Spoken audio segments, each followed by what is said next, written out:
ब्याहन चलल शिव शंकर हरिबंकर हे। ब्याहन चलल शिव शंकर हरिबंकर हे।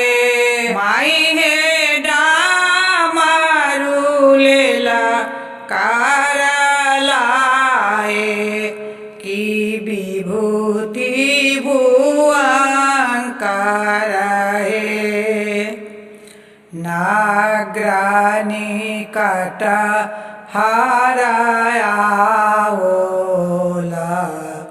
सुने पाओला हे। नाग्रानी कटहर आएला सुने पाओला हे।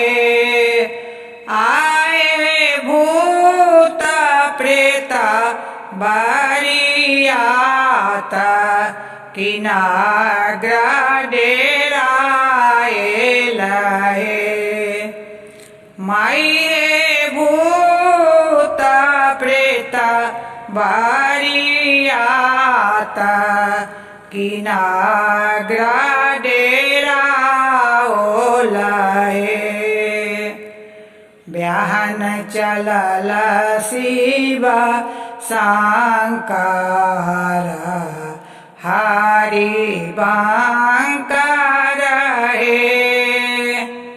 ब्याहन चलल शिव शंकर हरिबंकर हे। माई डामरू लेला करलाए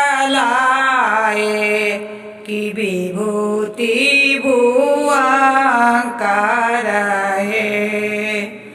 माई डामरू लेला करलाए की विभूति भुवन करहे। परिछन चलली मनाइनी दस गाइनी हे। परिछन चलली मनाइनी दस गाइनी हे। माई हे नाग छोड़ल फुफुकार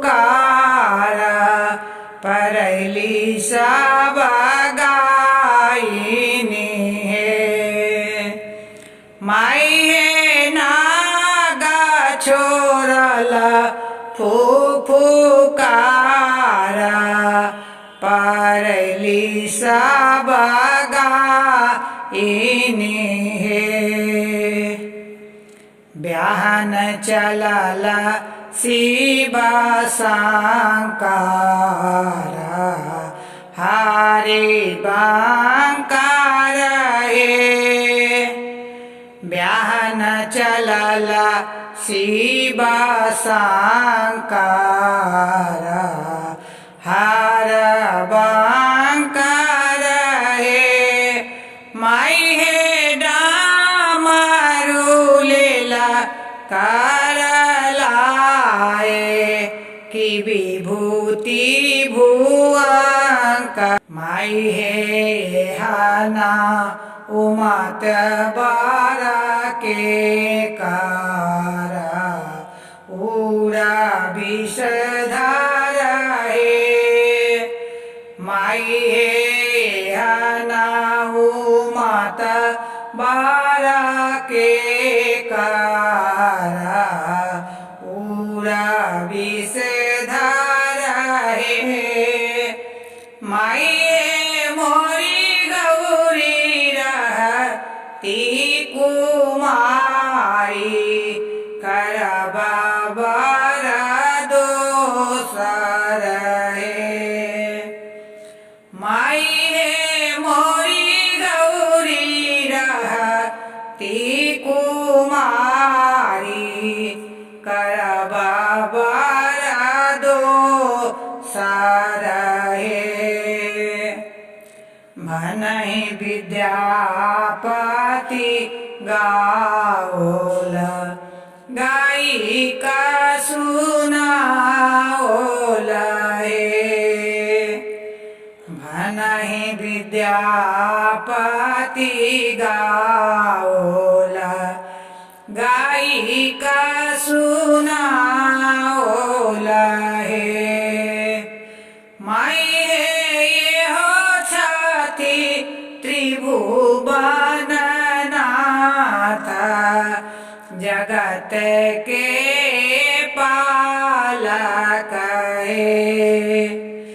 माई हे ये हो छाती त्रिभुवन नाथ जगत के पालक माई हे हो छाती त्रिभुवन नाथ जगत के पालक